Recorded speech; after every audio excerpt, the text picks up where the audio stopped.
Hello friends, good afternoon. मेरा नाम है रुपेश कुमार माथुर और आपका हमारे यूट्यूब चैनल में वेलकम है। इन दिनों हम डिस्कस कर रहे थे कि जो क्लास 11 का मॉडल पेपर जारी हुआ था, जो आज हम केमिस्ट्री का सेट 3 के बारे में डिस्कस कर रहे हैं। हमने सेट 1 और सेट 2 का डिस्कस कर लिया है। आपको लिंक मैं डिस्क्रिप्शन में डाल दूंगा।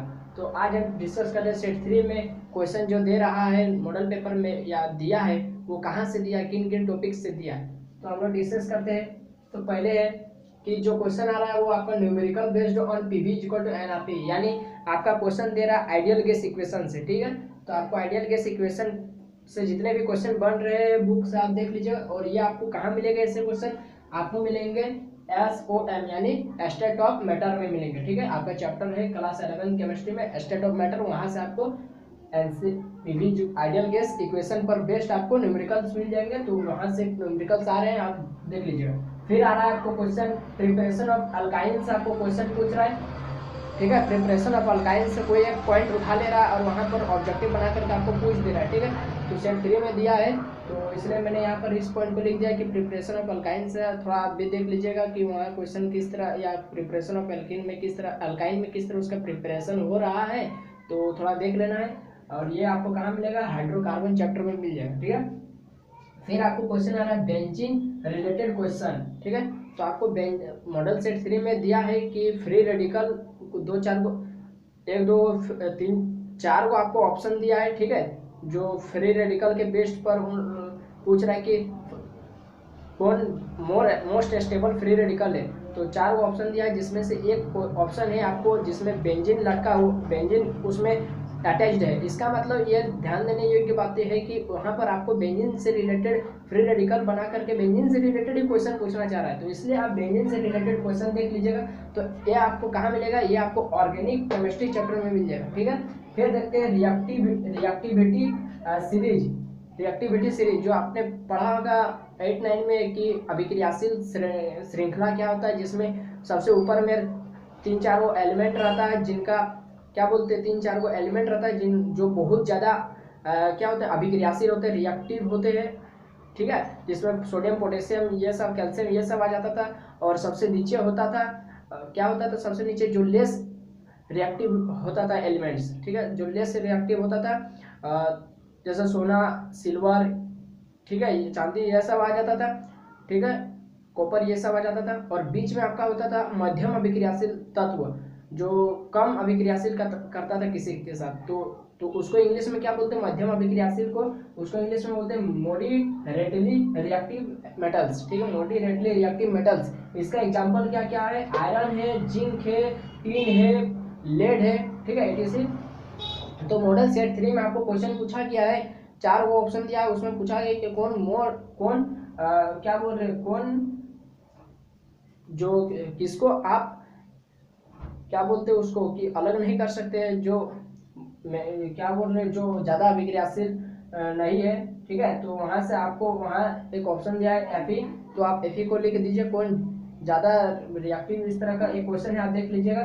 तो वहाँ आपका ऑप्शन नंबर हो जाएगा Fe उसका आंसर होगा। तो यहाँ से आपको सीधे साधी यहाँ पर देखने वाली बात है कि क्वेश्चन कहाँ से दे रहे, क्वेश्चन आपको मॉडरेटली रिएक्टिव मेटल्स का ही उस पॉइंट टॉपिक से दे रहा है। तो इस तरह से आप जान सकते हैं कि मॉडरेटली यानी आपको रिएक्टिविटी सीरीज से आपको क्वेश्चन पूछ रहा है। तो आप रिएक्टिविटी सीरीज को थोड़ा एक नज़र देख लीजिएगा, वहाँ से आपको ये सब क्वेश्चन, ये सब जो मेटल्स है उनका नाम याद हो जाएगा। और थोड़ा देख लीजिएगा कि कहाँ पर कौन ज़्यादा रिएक्टिव है, कौन लेस रिएक्टिव है, कौन क्या बोलते हैं बीच में रिएक्टिव यानी कम, कौन मध्यम रिएक्टिव है। ठीक है, तो इस तरह देख लीजिए। फिर आपको क्वेश्चन आ रहा है बोर्स एटॉमिक मॉडल से।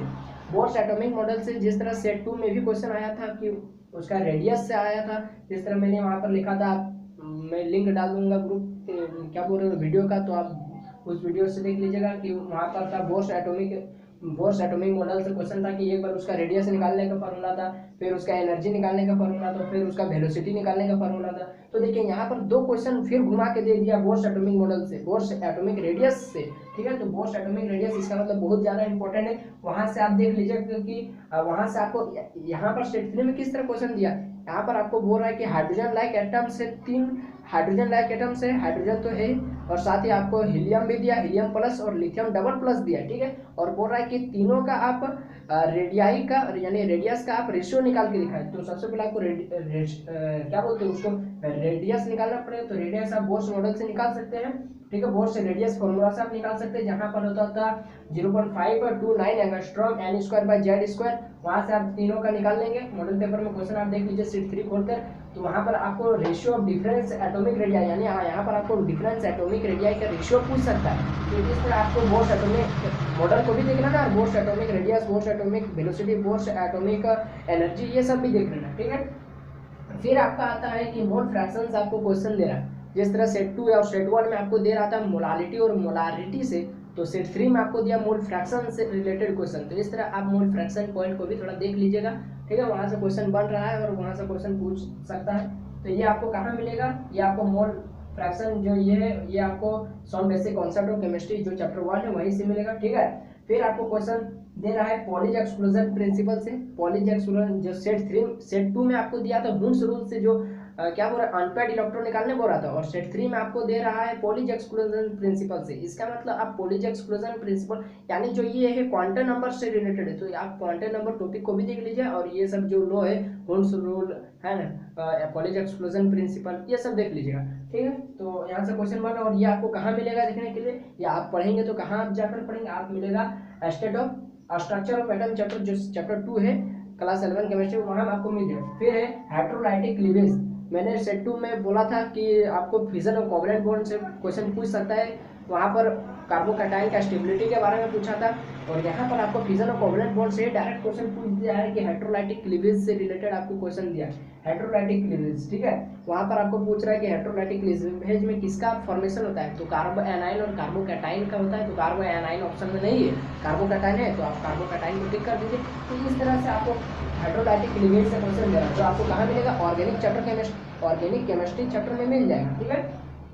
फिर आपका आ रहा है इंडक्टिव इफेक्ट से क्वेश्चन आ रहा है। इंडक्टिव इफेक्ट ये भी आपको ऑर्गेनिक केमिस्ट्री चैप्टर में मिल जाएगा। वहाँ पर सेट 2 में आपको क्वेश्चन पूछा था इलेक्ट्रोमेरिक इफेक्ट से क्वेश्चन था, और मैंने सेट 2 में भी बताया था वहाँ उस वीडियो में कि आपको इलेक्ट्रोमेरिक से क्वेश्चन पूछ रहा है, तो इसका मतलब आपको वहाँ उसके रिलेटेड जितना भी इफेक्ट है, यानी रेजोनेंस इफेक्ट है, इंडक्टिव इफेक्ट है, plus I effect minus I effect, ये सब है, इलेक्ट्रोमेरिक इफेक्ट है, तो ये सब से आपको क्वेश्चन पूछ सकता है। तो यहाँ पर देखिए सेट 3 में इंडक्टिव इफेक्ट क्वेश्चन पूछ दिया है, तो इस तरह आप इसको भी देख लीजिएगा, इंडक्टिव इफेक्ट जो आपको ऑर्गेनिक केमिस्ट्री चैप्टर में मिल जाएगा। तो ये था आज का जो जितना भी जो सेट 1 और सेट 2 में जो टॉपिक नहीं था वो सेट 3 में उसको भी डाल दिया है, तो उसको मैं बता दिया। और बाकी सेट 1 सेट 2 तो आप वीडियो बना ही दिए आपके लिए, तो आप डिस्क्रिप्शन में लिंक डाल दूंगा, आप वहाँ से दोनों वीडियो देख लीजिएगा। तो इस तरह आपका पूरा मॉडल पेपर केमिस्ट्री का कंप्लीट हो जाता, कवर हो जाता। तो इस तरह आपको रिविजन भी हो गया।